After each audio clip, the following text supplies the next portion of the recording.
Susie Wall is here. Hello. Hello. Chatelaine magazine, Susie Wall, Chatelaine magazine on newsstands now, and celebrate your beautiful self. This is such a cool theme. I love that frame. I'd put that frame on my photo wall. Right? How to? How's my photo wall? Okay, so in the current issue, we have this thing about, how to design your own gallery wall at home. It's not just something that's dedicated to designers' homes and hotels. So talking about different personalities on the wall too, right? And how to plan it and how to do it or how not to plan it and just throw it up against the wall and see what sticks. Welcome to my house. Right?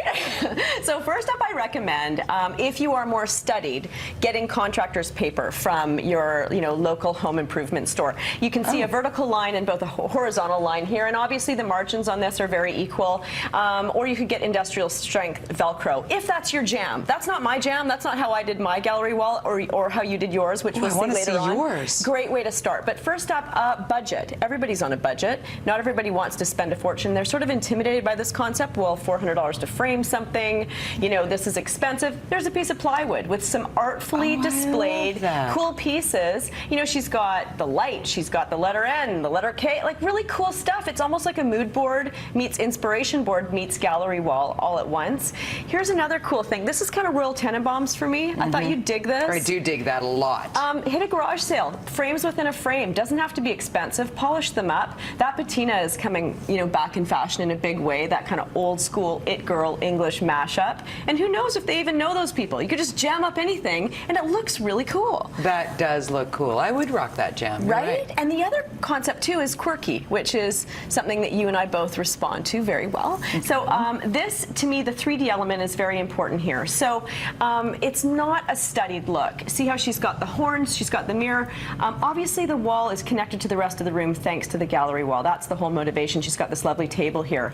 West Elm right now has white paper mache animals for in and around $100. Very summery, very light, very airy. Something like that would be a cool way to start with a photo wall. Here she's got the mirror collection and a bunch of old hydrangeas and some trophies. To me, this classifies also as a gallery wall. She's got books in her fireplace. She I love care. that. She does what she wants. She doesn't care. Right? You just jam up all your favorite stuff. Ooh, I like this. That looks very familiar. Recognize that? What I love about your wall, Jody, is that it's a mixture of white, of black, of pine, of a mirror. You've put up all these sentimental photos that are meaningful, but you've splayed it against the wall, and it works. It doesn't look pretentious. So relieved.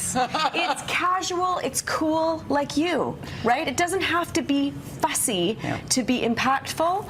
What's our next one? I think we've got some selections on where is the beginning and where is the end. Do we? So this is this concept of splaying things. See how she started up high, goes right down to the ground. Clearly she doesn't have toddlers. That's fine, but it looks really cool. I think that wall's from Copenhagen, and I love the chair to finish the piece, right? Again, different mix-up of frames. This is my living room, and you could see how I could easily go right up into the corner of my wall, and I've got a painting down in the far right next to my bookshelf that also continues down to the floor, and to the left in my back hallway you can see art as well. Right, so it kind of continues beyond that one wall. Yeah, and then lastly, symmetry. For people who that is important to, we've got a few examples there where you can have things where the concept with this was all it takes is two to make a family. We've got one, I think, bathroom wall with just 2 photographs in it.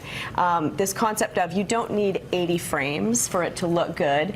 And then this concept takes 2 to make a family. I love that. It just takes 2 to make a family, and it just takes 2 to have an efficient-looking gallery wall. But also, here's a great example of how to knit something together for symmetry. So these berry tones, the mints, and the pines all come together really nicely. And then this, Tamara Slobodjan, our very own family member. Very linear. Very linear, right? I like it. A window into her thought process, right? She's very efficient. Here's the bathroom I was talking about. This is a friend of mine in Toronto, boutique hotel vibe on the bathroom, and then he's got this wonderful contrast of this kind of poolside in Palm Springs vibe with the 2 up and down. Obviously, everything is very well in proportion here. I love that it's the same size as the mirror. Yeah. Well done, 10 out of 10 on that. And 10 out of 10 for you and for Slobo. Go Slobo. Right? Whew, I'm so relieved. You made it. Chatelaine magazine, Susie Wall, she's got it all for you covered. Get your Chatelaine magazine on newsstands now, and yeah.